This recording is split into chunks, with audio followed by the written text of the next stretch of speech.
Bueno, muy buenas tardes, hermanos, hermanas. Dios les bendiga. Les saludo en la paz del resucitado. Bueno, pues bienvenidos y bienvenidas a su clase de liderazgo espiritual. Oro al Señor para que podamos ir creciendo y siendo transformados a la imagen del gran modelo que tenemos, que es Jesús.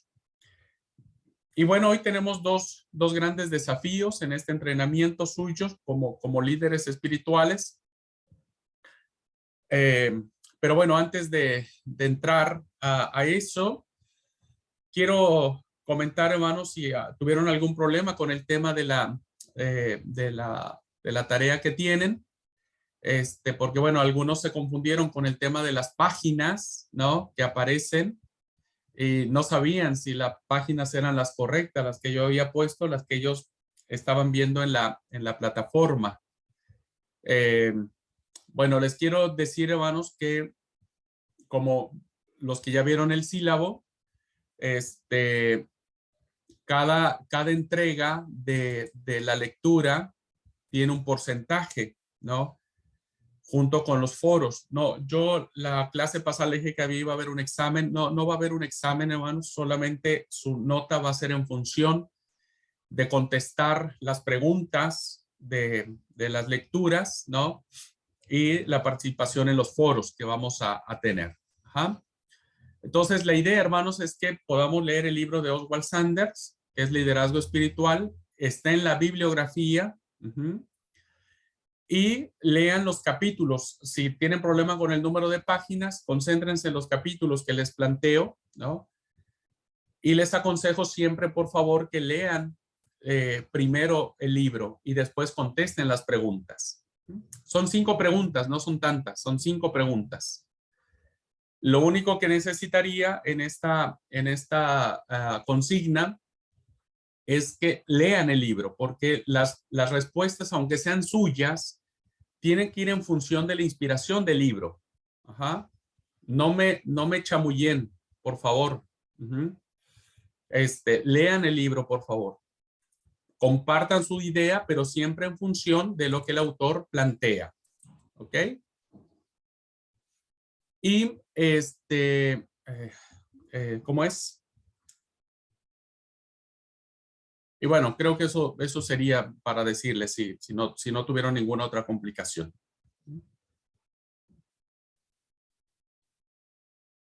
Bueno, de las consignas sobre el sílabo, ¿hay alguna pregunta? ¿Están claras?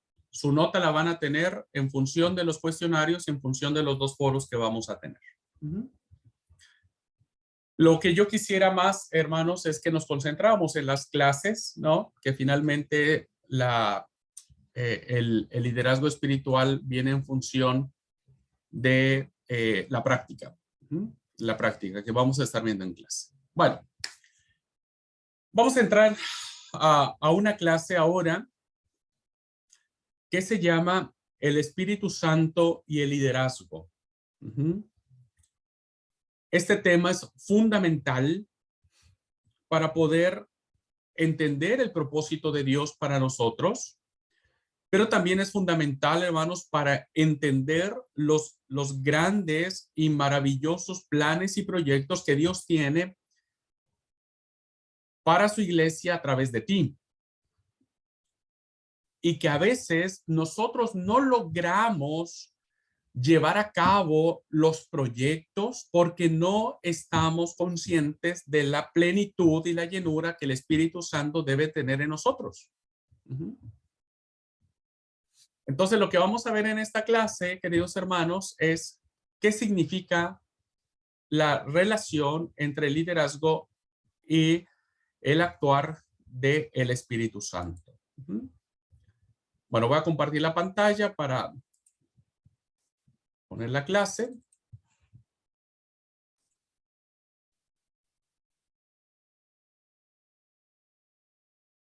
Muy bien.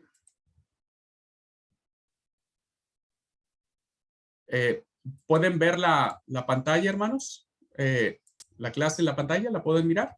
Buenísimo, gracias. Muy bien. Esta clase, queridos hermanos, no trata bajo ninguna circunstancia del estudio que podamos tener sobre la persona o personalidad más bien del Espíritu Santo. Tuvimos ya en el diplomado una clase que nos explicó claramente lo que el Espíritu Santo significa para la práctica de la vida cristiana. Lo que vamos a mirar en esta clase, hermanos, es cómo la realidad de la plenitud del Espíritu Santo va a permitir una comunión, una comunidad entre nuestro quehacer como líderes, ¿no? En nuestro ministerio, en cualquier lugar donde ustedes se encuentren, si son pastores, consagrados, miembros de comisiones administrativas generales, líderes de la comisión de damas, jóvenes, niños, lo que sea, como el Espíritu Santo en la persona nuestra va a crear comunidad entre los nuestros. Porque la experiencia del Espíritu Santo en la vida del líder va a ser tan impactante que va a influenciar en todo lugar donde estemos. ¿Ok? Por eso es un vínculo de comunión. Porque el actuar del Espíritu Santo, hermanos, nunca va a permitir que un líder divida el cuerpo de Cristo o cause divisiones o cause problemas. El Espíritu Santo, cuando habita en el ser de la persona, va a crear comunión, va a crear comunidad. Si hay comunión, si hay comunidad, entonces hay Espíritu Santo. Tenemos Espíritu Santo. El objetivo de la enseñanza que vamos a tener en esta clase, hermanos, es entender cuán importante es sentirnos plenamente convencidos de ser llenos del Espíritu Santo en nuestra vida como cristianos y sobre todo buscar que esa llenura pueda ir hacia nuestra vida cotidiana, ¿no? Hacia donde quiera que estemos, en nuestra casa, en nuestro trabajo, con nuestros amigos, ¿no? Y sobre todo con nuestros ministerios, los que estemos desarrollando en nuestras congregaciones locales. En términos más concretos, el objetivo de la enseñanza es estar seguros de que somos llenos del Espíritu Santo y que esa llenura se transmitirá a los que nos rodean. Será el sello de lo que nosotros hagamos. Ese será el objetivo de esta enseñanza y confío en Dios que podamos lograr. ¿Qué tiene que ver, hermanos, la llenura del Espíritu y la intimidad con Dios? Sí, tiene que ver todo. ¿Por qué? Porque cuando uno camina en intimidad, ¿no? Entonces uno está abierto a sentirnos llenos de ese Espíritu. Intimidad profunda con Dios empieza cuando abrimos nuestros corazones a Él. Le abrimos nuestro ser, le decimos que Él tome el control de nuestra vida, ¿no? A veces cantamos, hay un canto que dice, ¿cuál era? No sé si aquí se cante en Argentina, la verdad que no tengo idea, pero hay un canto que muchos se canta en México que se llama En mi vida el capitán es Cristo, ¿no? Entonces todo el mundo cantamos, en mi vida el capitán es Cristo, andaremos ante su presencia. Pero realmente, hermanos, en la práctica, no hemos abierto nuestros corazones para que Cristo tome el control de nuestras vidas. Lo platicamos un poco en la clase de discipulado que tuvimos en los encuentros presenciales. Todo lo debemos al capitán y el capitán es el que toma el control de nuestra barca. Entonces, cuando iniciamos una relación íntima con Dios, hermanos, abrimos deliberadamente nuestros corazones y le pedimos a Dios que nos llene completamente de sí mismo. Le pedimos a Dios que su presencia pueda ir permeando todos los rincones de nuestra vida, de nuestra mente, de nuestro corazón, de nuestras acciones, de nuestras palabras. Y le pedimos que Cristo se forme en nosotros. Esto, queridos hermanos, tiene un gran secreto. Y el secreto de ser llenos del Espíritu de Dios es que requiere nuestra voluntad para rendirnos completamente a Dios. Fíjense, hermanos, que una palabra muy interesante que tiene que ver con la intimidad con Dios y cómo nosotros encontramos esta llenura del Espíritu es en la rendición. Uh-huh. A mí me gusta mucho el boxeo y cuando era más joven me gustaba mucho la lucha libre, que en México se popularizó demasiado. Y entonces eran deportes, ¿no? Donde el peleador ponía todo su esfuerzo, todo su empeño para no rendirse. Hasta que finalmente, por una maniobra del oponente, ¿no? Y que no se puede zafar de esa maniobra, termina rindiéndose. Y siento, queridos hermanos, que en la vida espiritual muchas veces, y principalmente en el liderazgo, no nos gusta rendirnos completamente al Señor, ¿no? Somos muy reacios, somos muy contestones a veces, ¿no? Somos muy cuestionadores. Habemos muchos líderes que para todo cuestionamos. Y a veces eso sucede también en nuestra relación con Dios. Y entonces le decimos al Señor, bueno, sí, quiero que tomes el control de mi vida y canto este canto, en mi vida el capitán es Cristo, pero hay áreas de mi vida donde no te dejo que tomes, ¿no?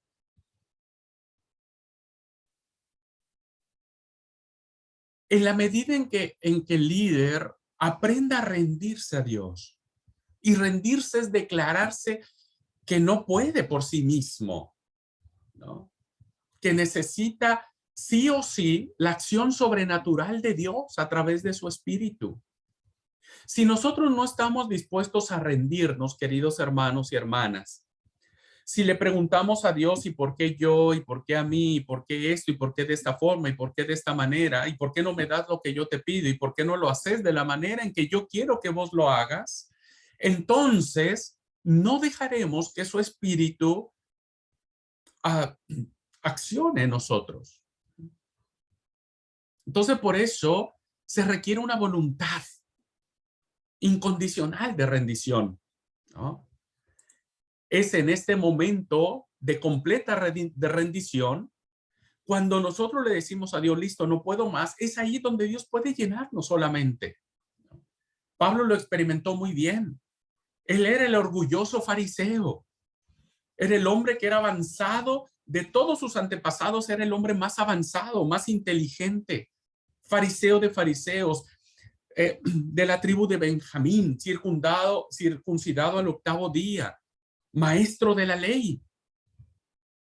Seguramente la relación que Pablo tenía con Dios, ¿no?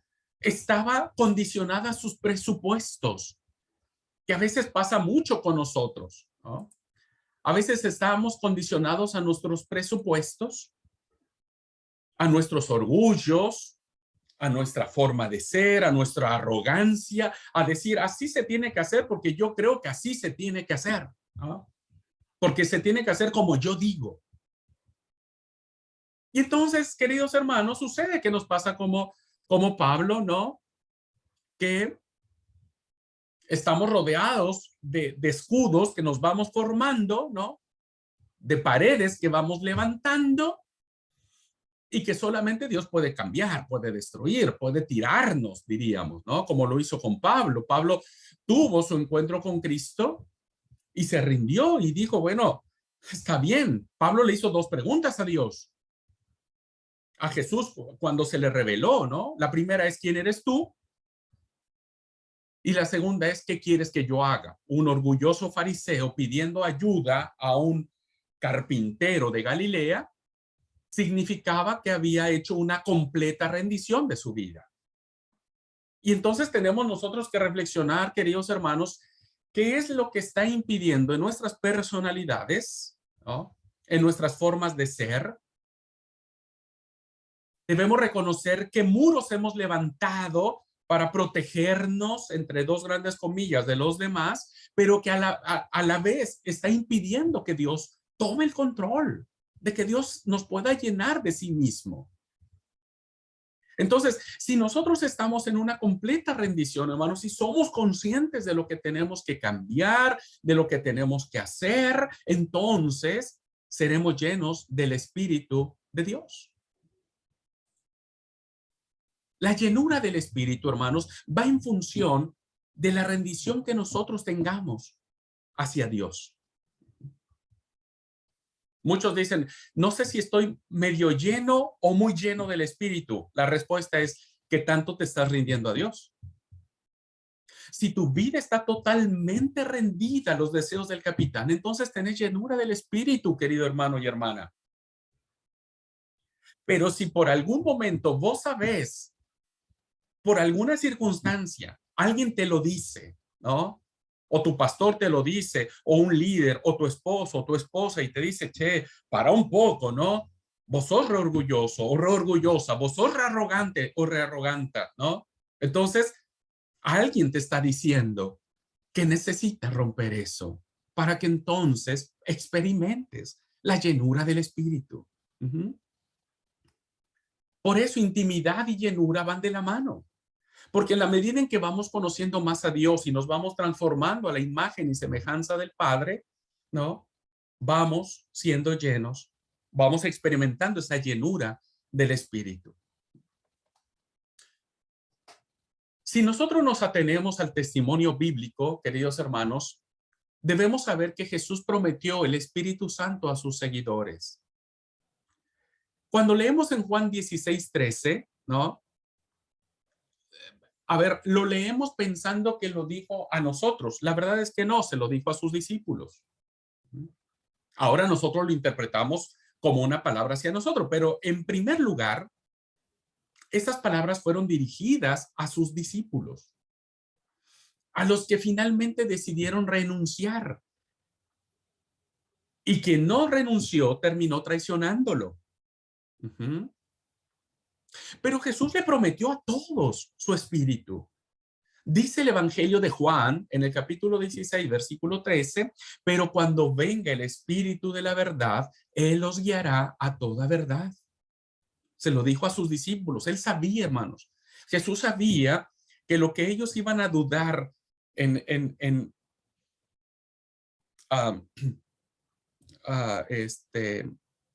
el monte ahí en Jerusalén, donde Jesús les da la gran comisión.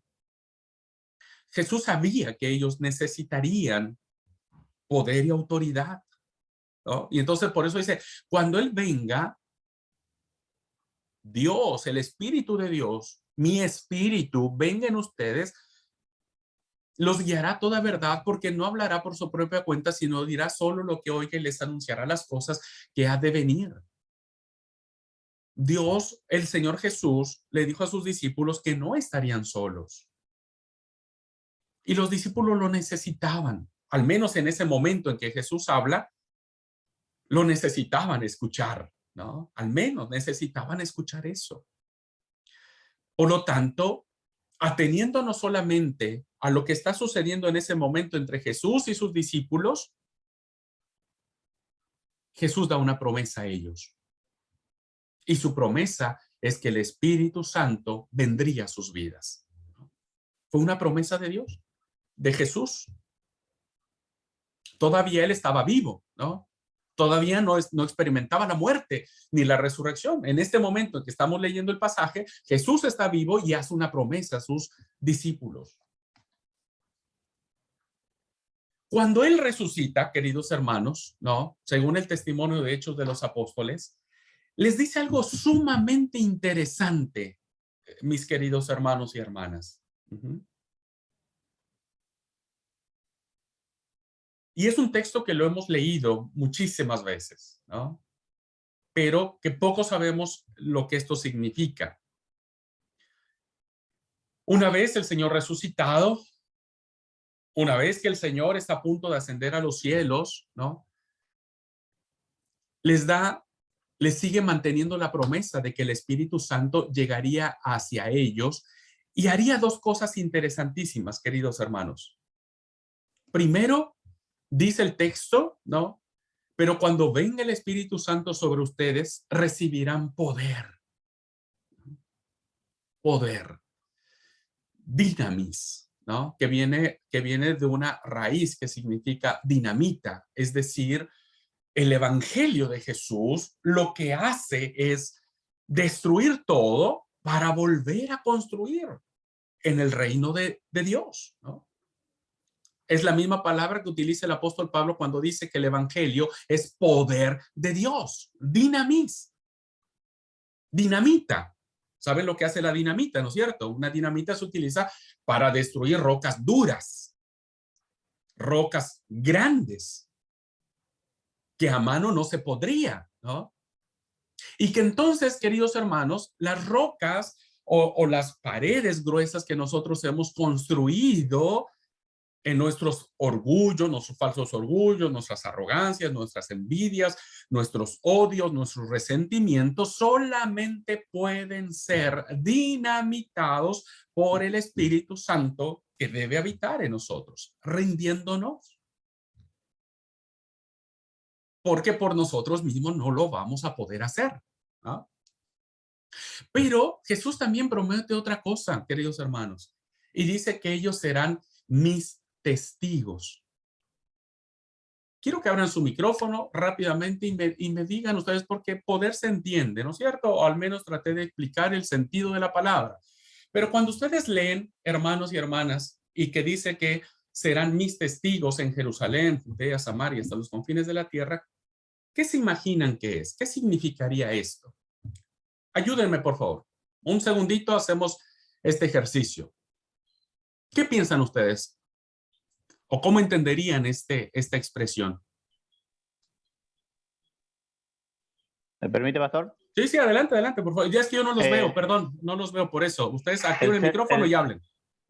el ser testigo es algo cuando alguien ve y está seguro de lo que está diciendo. Uno cuando es testigo de alguien es porque uno está seguro de lo que está haciendo o vio o está seguro de lo que está hablando y reflejando lo que sabe. Buenísimo, buenísimo. Gracias, Carlos. Gracias, gracias por la apreciación de la palabra. ¿Alguien tiene otra concepción diferente de esta expresión?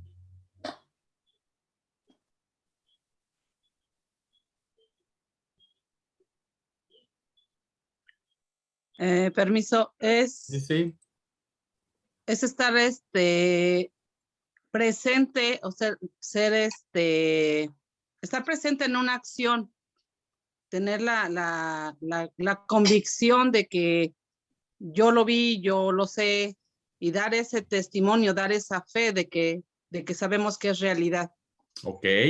Estar presente, ¿no? Algo como dijo Carlos, dar fe de lo que uno está mirando. ¿Alguien tiene alguna otra concepción diferente?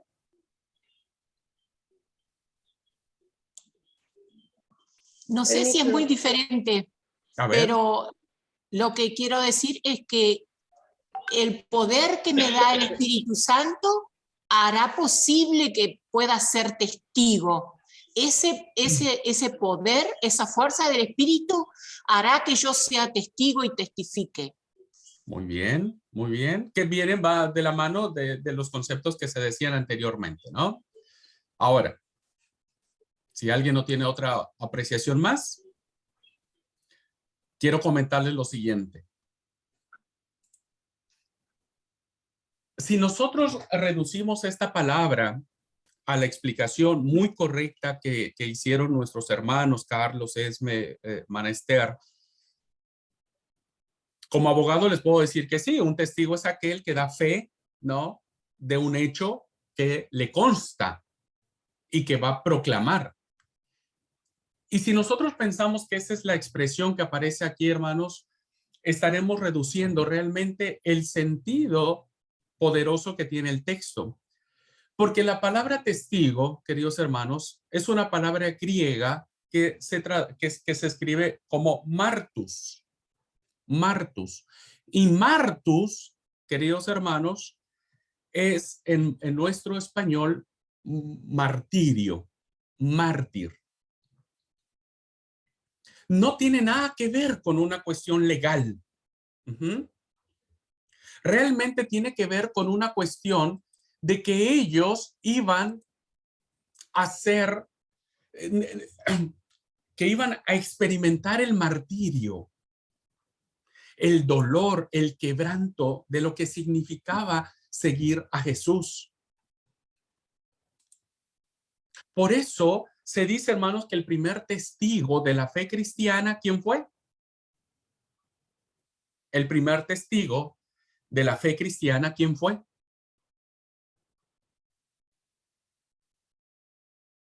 ¿Alguien sabe? A ver, el chat está. ¿Y por qué no tradujeron bien? No, tradujeron bien. Lo que nosotros tenemos que investigar es el origen de cada palabra.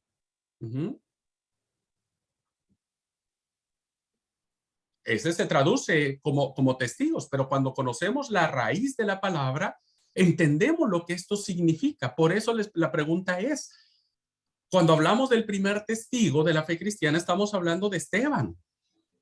¿Por qué? Porque Esteban fue el primero, ¿no?, que sintió el efecto de lo que significaba seguir a Jesús. Queridos hermanos y hermanas, no solamente el Espíritu nos da poder para vencer nuestras barreras, lo que somos y ser realmente transformados a la imagen del varón perfecto, sino que también nos da la convicción de que no importa las pruebas o el sufrimiento que nosotros debamos de tener, vamos a llevar este mensaje a Jerusalén, a Judea, a Samaria y hasta los confines de la tierra. En una época, queridos hermanos, principalmente la nuestra, donde lo que menos queremos hablar es del sufrimiento. Nadie quiere sufrir por Jesús. Por eso es que hoy en nuestras congregaciones, cuando hay una nubecita en el cielo y que amenaza con llover, decimos, no voy porque va a llover, no voy al culto. Cuando estar en el culto hay muchos hermanos que dicen, bueno, el culto es de 2 horas y en punto de las 11 de la mañana, si el sermón se alargó, si hay otro canto más, la gente se va, se levanta y no le importa. ¿Por qué, hermanos? Porque estamos inmersos en una sociedad donde entre más cómodos seamos, entre más fácil tengamos las cosas, menos esfuerzo y sacrificio tenemos por seguir al Señor. Pero el que está lleno del Espíritu Santo, ¿no?, entonces podrá vencer cualquier adversidad que la vida le presente, porque sabe quién es su Señor, porque sabe de quién está lleno, porque esa llenura nos impulsará. No importa si está lloviendo, no importa si hace frío. Yo quiero ir a rendirme al Señor en adoración, agradecerle por lo que Él hizo conmigo durante la semana. Entonces, Jesús mantiene su promesa del Espíritu Santo en sus discípulos, ¿no? Cuando nosotros encontramos que la promesa fue cumplida en Pentecostés. Pentecostés, hermanos, es la señal por excelencia que el Señor Jesús, ¿no?, esa promesa que dio antes de que Él muriera, después de que muriera, y cuando estaban en Jerusalén, Pentecostés llegó. Dice la palabra en Hechos 2, del 1 al 4, cuando llegó el día de Pentecostés, estaban todos juntos en el mismo lugar. De repente vino del cielo un ruido como el de una violenta ráfaga de viento y llenó toda la casa donde estaban reunidos. Se les aparecieron entonces unas lenguas como de fuego, no fuego, como de fuego, que se repartieron y se posaron sobre cada uno de ellos. Todos fueron llenos del Espíritu Santo y comenzaron a hablar en diferentes lenguas según el Espíritu concedía expresarse. No voy a explicar el texto, hermanos, porque evidentemente tiene una explicación. Lo que quiero solamente resaltar es que la promesa se cumplió. Y fue derramado el Espíritu Santo. Y esos 12, ¿no?, que escucharon las palabras que registra el Evangelio de Juan, y vendrá el Espíritu a ustedes.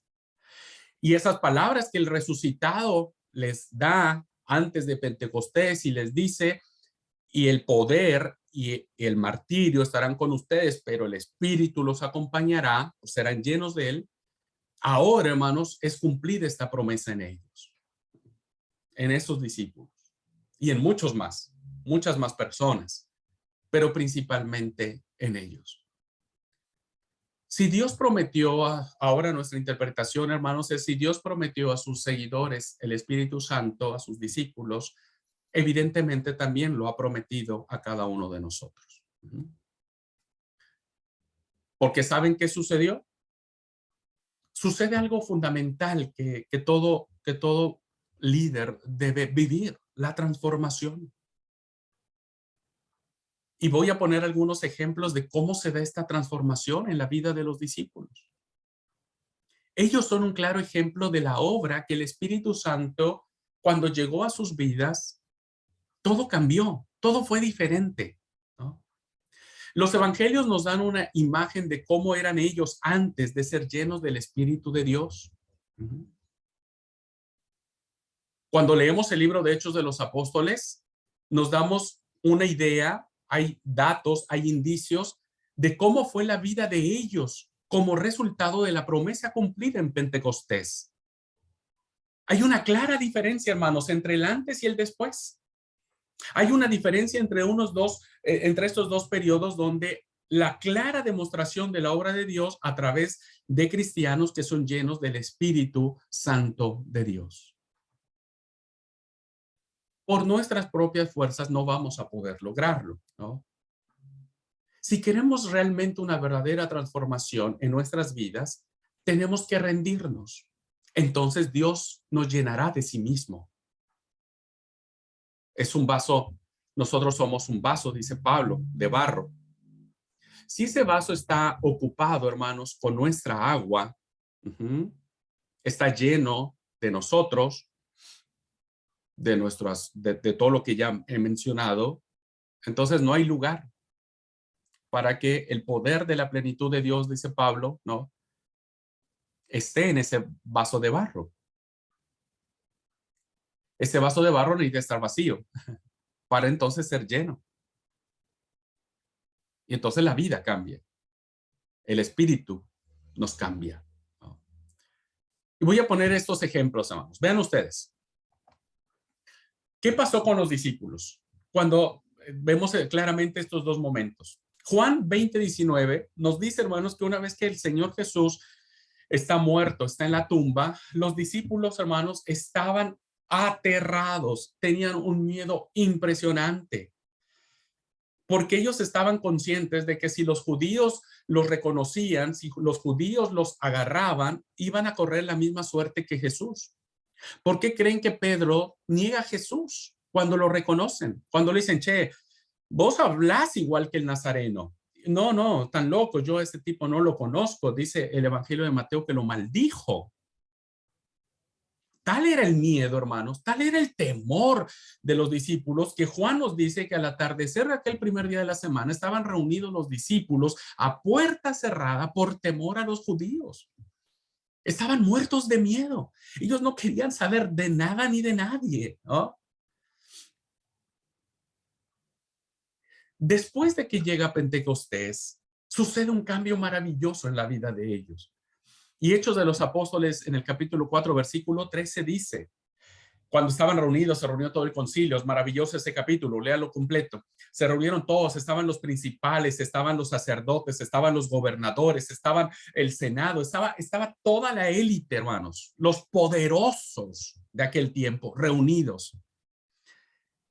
Y cuando Pedro y Juan se pusieron y dijeron, es menester obedecer primero a Dios antes que a los hombres, Juan, el escritor de Hechos dice, los gobernantes, al ver la osadía con que hablaban Pedro y Juan y al darse cuenta de que eran gente sin estudio, gente del vulgo, sin preparación, quedaron asombrados y reconocieron que habían estado con Jesús.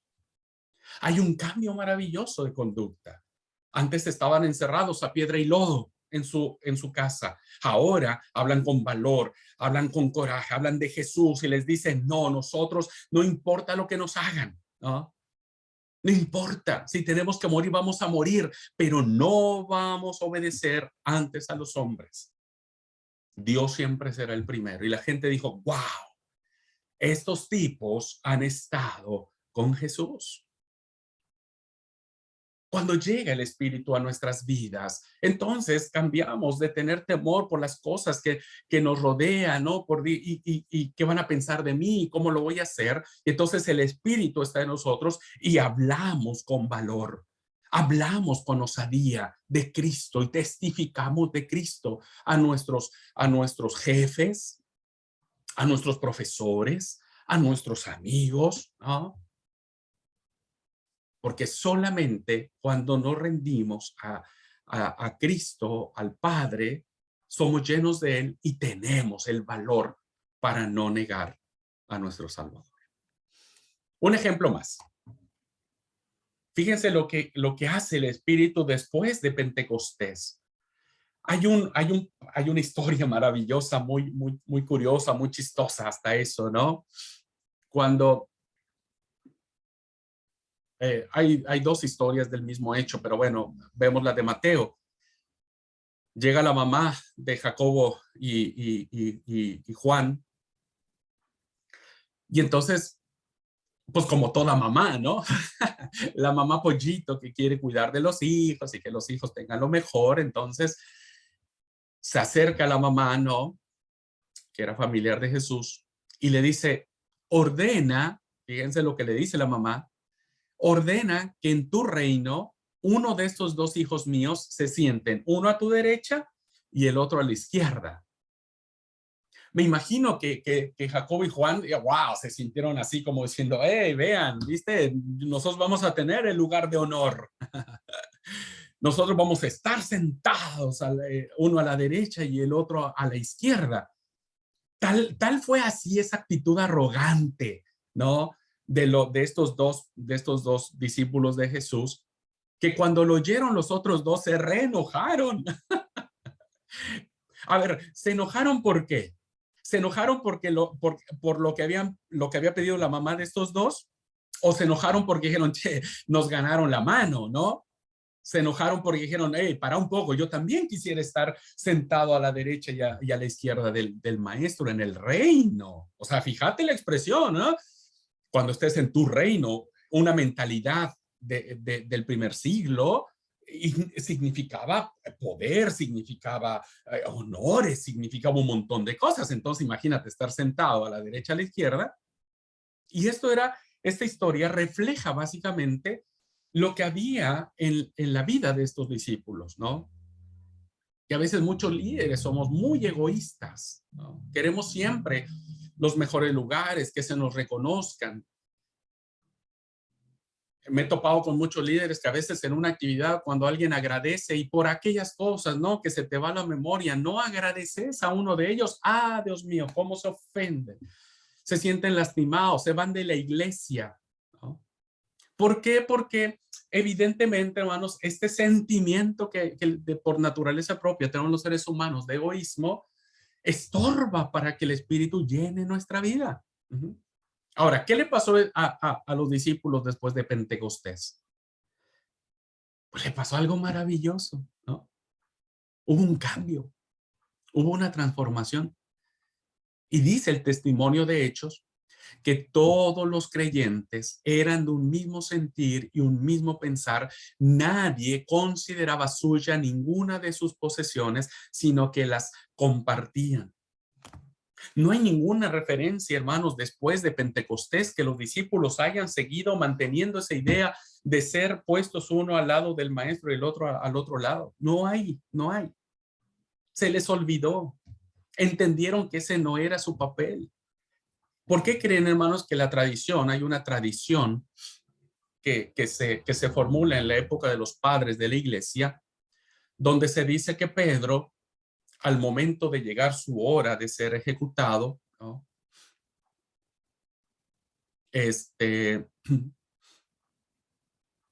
La suerte que corre también es ser crucificado. Y esta tradición dice, hermanos, que cuando llegó el momento, Pedro le dijo a sus verdugos, crucifíquenme cabeza abajo. Y le preguntaron por qué. Y Pedro dijo, esta tradición dice, ¿no? Que Pedro dijo, porque soy indigno de morir como mi Señor. Evidentemente, hermanos, hay un cambio en las acciones. Hay una unidad entre todos, ¿no? El amor está presente, que es fundamental.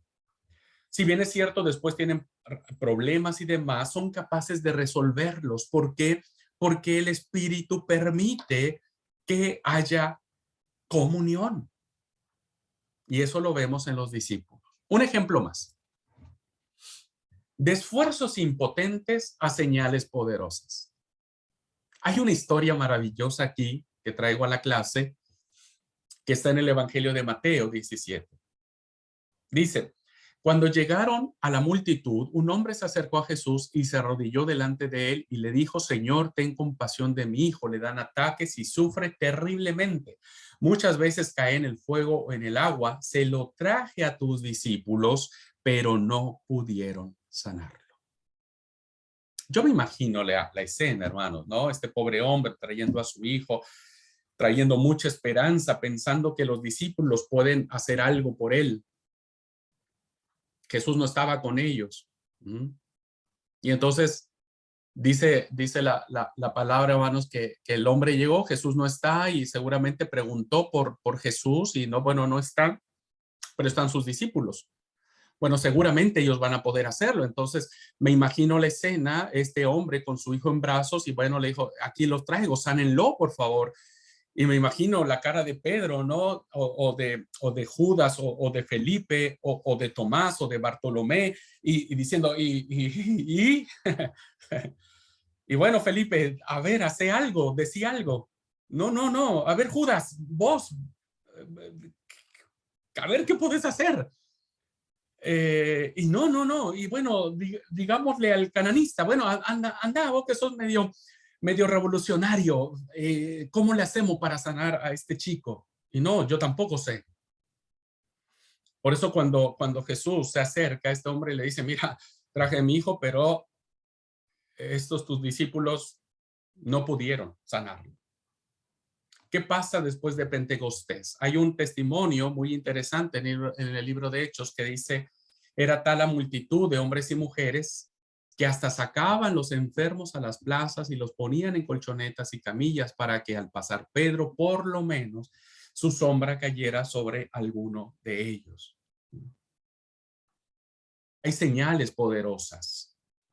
No tengo oro ni tengo plata. Lo que tengo te doy. En el nombre de Jesucristo de Nazaret, levántate y anda. ¿El milagro, hermano, se le atribuye a Pedro? No. No, porque entonces caeríamos en el pecado de idolatría. ¿Por qué la gente reconoce que aún la sombra de Pedro puede sanarles? Porque Pedro estaba lleno del Espíritu Santo. Ese Pedro que meses atrás, años atrás, había negado y maldecido a Jesús, ahora es un hombre que habla de Jesús. Y tenemos una carta, dos cartas maravillosas de él, ¿no? Entonces hay una transformación y esa transformación solo la puede hacer el Espíritu Santo que mora en nosotros. ¿Cuál fue el resultado de esta transformación en los discípulos, hermanos? Muchos perdidos fueron alcanzados, muchas almas se convirtieron a Cristo, ¿no?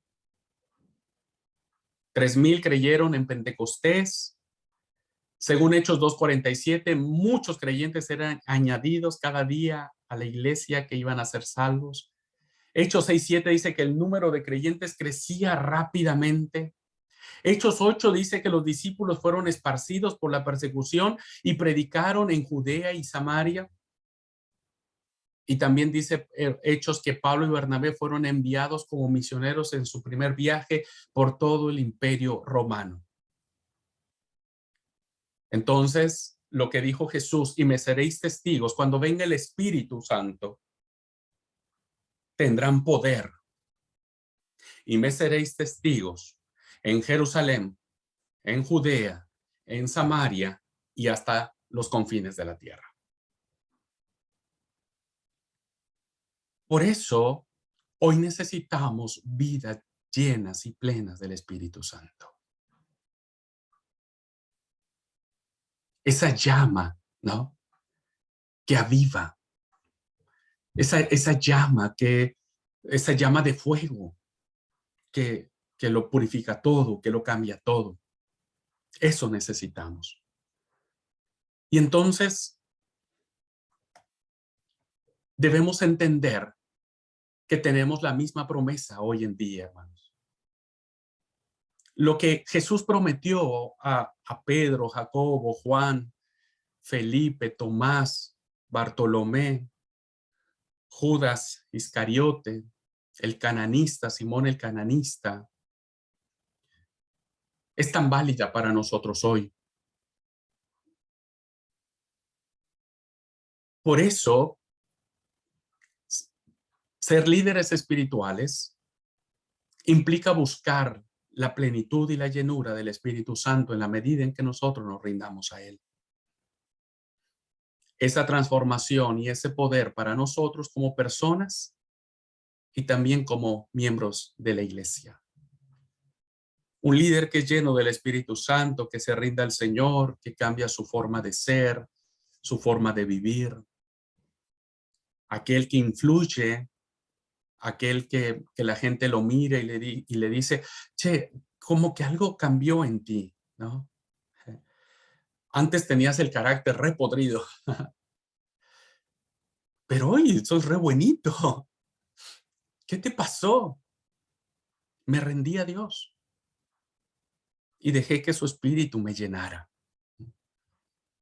Antes eras re egoísta, re vanidoso, ambicioso, ¿no? Orgulloso.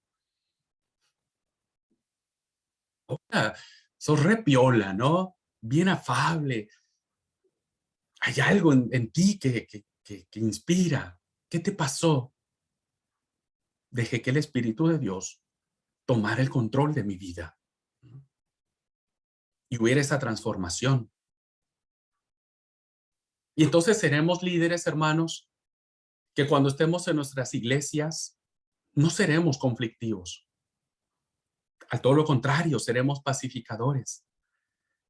Seremos líderes no basados en nuestro orgullo y en nuestra carnalidad, ¿no? Donde tomemos decisiones y digamos, no, bueno, yo pienso que es así, así, y se tiene que hacer como yo diga, sino decir, ¿qué dice el Espíritu Santo? ¿Cómo debemos actuar?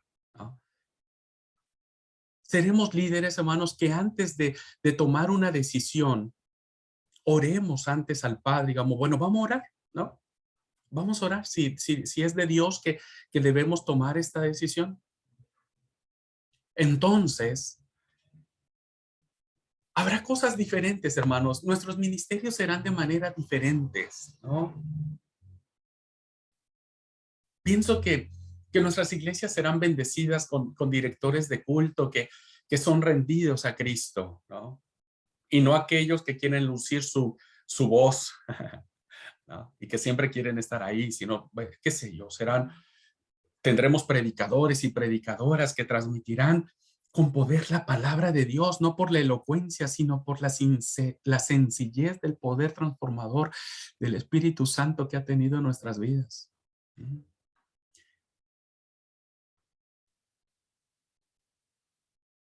Es fundamental que nuestros liderazgos, ¿no?, puedan ser permeados por el actuar y la plenitud del Espíritu Santo.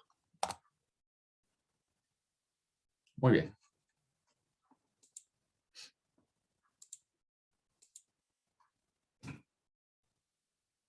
¿Qué piensan de esto?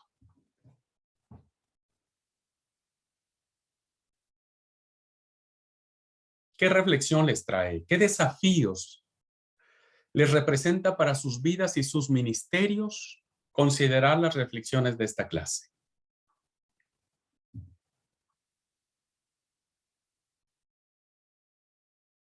¿Qué tan rendido te sentís ante la presencia del Espíritu Santo de Dios?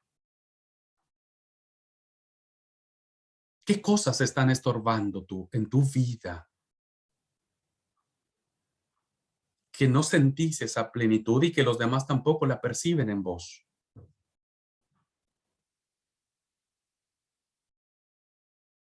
Dios quiere llenarnos, Dios quiere llenarte de tu espíritu, pero si el vaso está lleno, hermanos, si el vaso está lleno, no hay lugar para que el espíritu actúe. Bueno, tenemos unos minutitos antes de ir al receso. ¿Alguien quiere decir algo? ¿Quiere comentar qué le pareció este concepto? ¿Qué piensa de esta clase?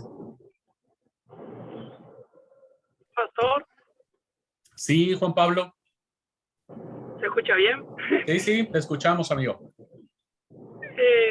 La verdad que creo que es muy lindo el ejemplo que se usó y creo que es una responsabilidad muy grande, me identifico yo, una responsabilidad muy grande que tenemos por completar el significado de lo que significa esa palabra, ser testigos, vivirlo hoy día, lo que es en carne propia y poder demostrar que hay esa sensación también en la gente al vernos, cómo andamos, cómo hablamos.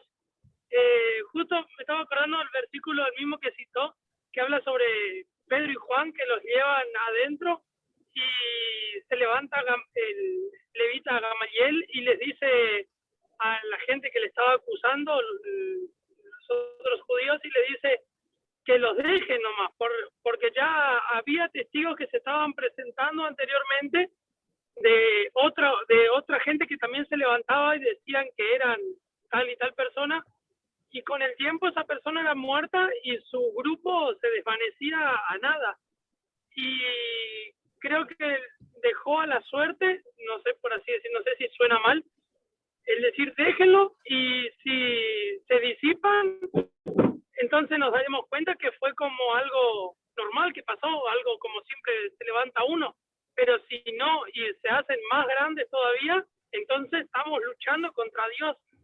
Y creo que fue esa advertencia que había dado también en ese momento Gamaliel, creo que hoy día también se da en lo que es la gente, porque no nos conocen de un día para el otro a nosotros, sino que somos más observados por la gente que nos rodea, por nuestros familiares, vecinos, que todos los días nos ven y capaz nos ven con, como usted dijo.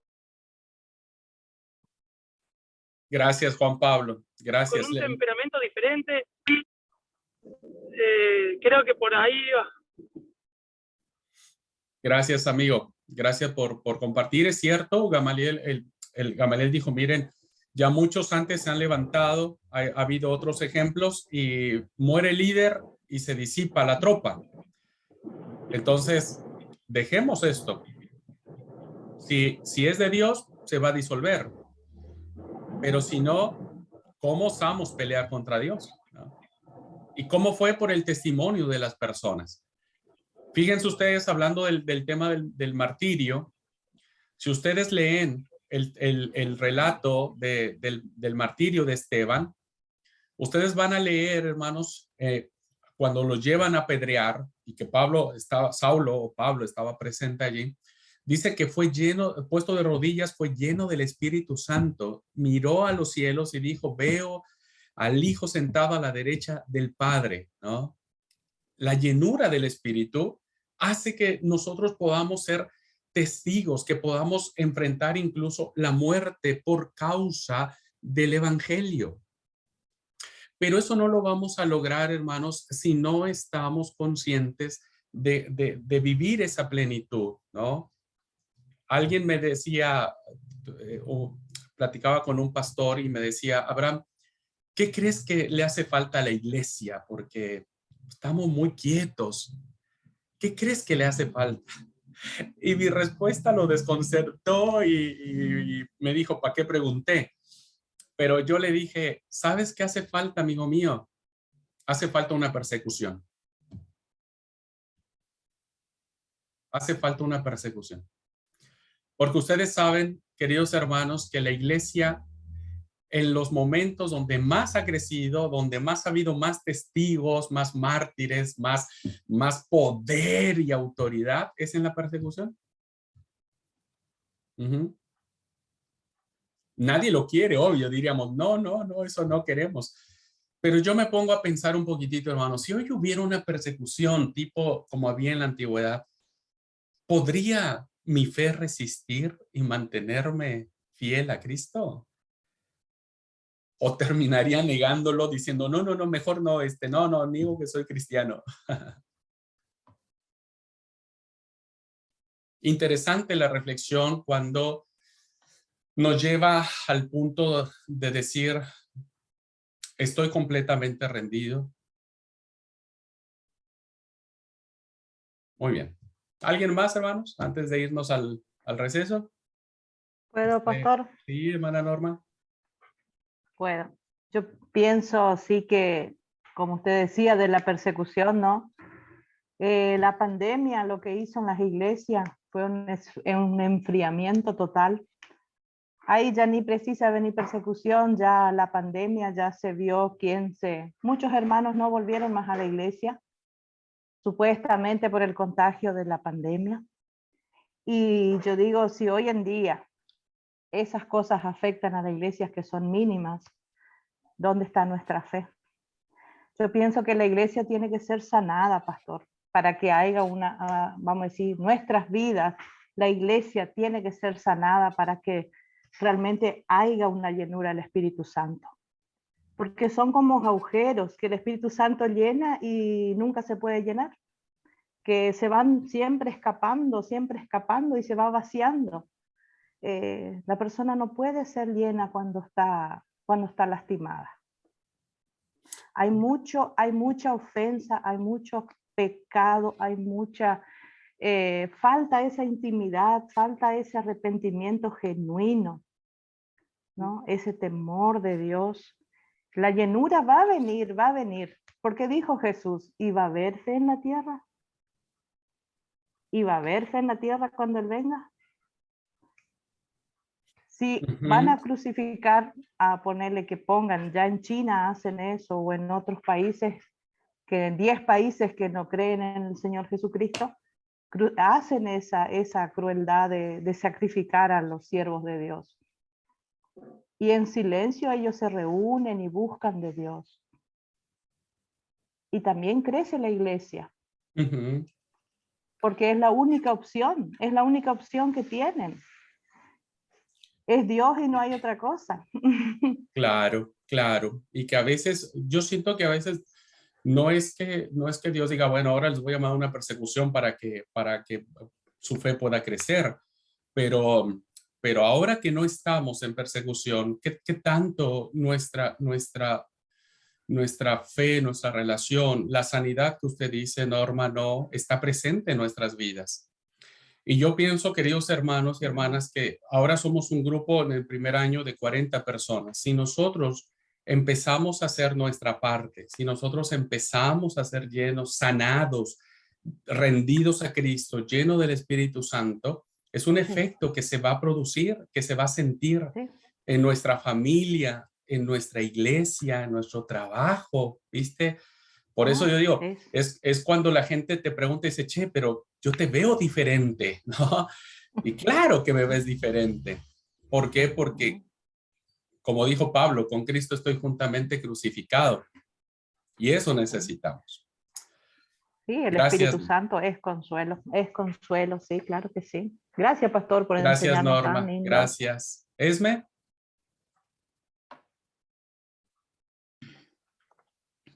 Sin duda la clase de hoy está excelente y a mí me hizo, se oye increíble, ¿no? Pero me hace más ruido la última pregunta que nos haces. Yo reflexionaba antes de la pregunta que sí, mucha gente a veces nos dice, ¿no? Que se nota el cambio en nuestra persona, que ha pasado con nosotros para que seamos diferentes. Bueno, quienes nos conocieron desde el inicio de nuestros tiempos, ¿no? Pero esta pregunta que hacías, ¿qué me está estorbando a mí para que ese vaso pueda llenarse por completo, ¿no? Y yo creo que ahí está el meollo del asunto, ¿no? Si a mí algo todavía me está estorbando, está ocupando el lugar del Espíritu Santo en mi vida, ¿qué entonces está pasando con los demás, con los de mi familia, con los que me rodean? Y entonces ya podríamos clarificar qué es lo que está pasando con nuestras iglesias, qué está pasando con los demás congregantes. Pero aquí el punto central soy yo, ¿no? Claro. Porque ¿de qué manera yo voy a poder ser testigo de mi Señor Jesucristo si realmente no le estoy dando ese lugar que llene totalmente este vaso que soy yo, ¿no? Que es mi vida? Y hay todavía cosas que están estorbando la entrada y el que el Espíritu Santo se posesione totalmente de mi persona, ¿no? Entonces, aquí esta es la parte importante que yo me analizaba, decía yo, Dios, y entonces sí conozco algunas hago como que no las conozco, pero ahí está la realidad de empezar a trabajar en esto, en ir sacando esto que está estorbando. Así es, Esme, así es, y ese es el trabajo que hoy tenemos, y me parece que la medida en que seamos conscientes de esta responsabilidad, en esa medida nuestros ministerios, nuestras vidas serán más plenas, más acordes a la voluntad del Señor. Mario.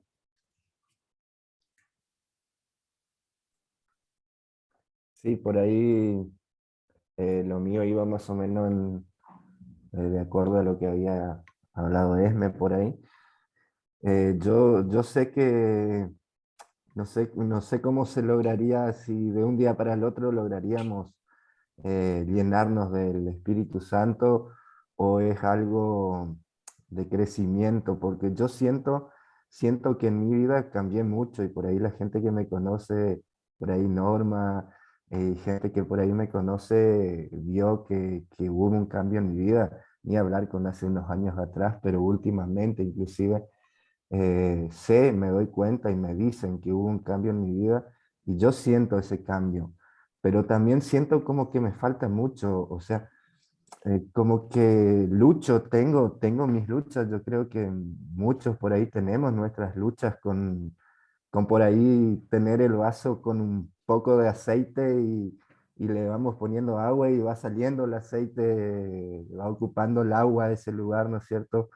Pero como que todavía siento que me falta mucho llegar a estar lleno del Espíritu Santo. No sé si me explico por ahí, no sé si... Claro, te explicas también, amigo, que me da pauta para decir lo siguiente. Muchos pensamos lo mismo, ¿no?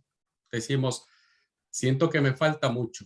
Bueno, sin darnos cuenta, ya identificamos que nos está estorbando. La duda. Esa duda, ¿no? Es la que tenemos que poner a los pies de Cristo. Esa duda es la que tenemos que decirle, Padre, tengo duda, no sé si realmente estoy lleno de ti. Trata esa duda conmigo. ¿Me explico, hermanos? Sí. Ya en sí mismo está allí la barrera que nosotros mismos vamos construyendo, ¿no? Que fue lo que le pasó a Tomás, ¿no? Tomás dijo, si yo no lo veo, ¿no? Si no meto mi mano en la perforación de mi dedo en la perforación de sus manos, no lo voy a creer. Entonces, creo que, te digo porque yo también pasé lo mismo que tú, amigo mío, ¿no? De decir, yo no sé si sí o si no. Entonces identifiqué, dije, claro, pues si es con lo que estoy batallando, entonces es lo que tengo que rendir al Señor, mi duda, ¿no? Mi duda. Por eso y me viene a la mente que la palabra que le dijo a Tomás, bienaventurados los que sin ver creyeron. Entonces ya ahí me siento y digo, no, sí, sé que el Espíritu Santo está en mí. Que estamos en este proceso de ir mejorando, sí, pero ¿por qué? Porque el Espíritu Santo está en nosotros. Al menos ahora yo ya no tengo duda. Yo traté con eso un poco, ¿no? Sí, porque uno por ahí a veces se quiere comparar, ¿no es cierto? Como el ejemplo que usted daba, Esteban. Yo comparándome con Esteban, no sé, o sea, no sé si uno puede decir, hoy digo, Sí, yo lo claro, haría, claro. pero estando en la situación lo haría. Sí, sí. Eso es por Una ahí, cosa es decirlo, otra cosa vivirlo. como lo de Bonhoeffer que habíamos estudiado, ¿no es cierto? Todas esas situaciones, por ahí a uno lo llevan a pensar, pensar eso, ¿no es cierto? No, Claro. no sé si Y está bien o está mal, no, no, está bien, porque pero sabes que esas preguntas son las que nos hacen reflexionar qué tanto confiamos en el Señor, ¿no? O sea, y ese proceso de crecimiento espiritual, porque nos damos cuenta de decir, Señor, tal vez no estaría tan así, me voy a acercar más a ti. Y entonces empezamos a cultivar una relación de amistad con Dios, ¿no? Empezamos a cultivar una relación de confianza con Él, ¿no? Y decimos, bueno, Señor, yo me he puesto a pensar lo mismo. Yo digo, llegó un momento donde dije, no, no lo voy a pensar más, no lo voy a pensar más.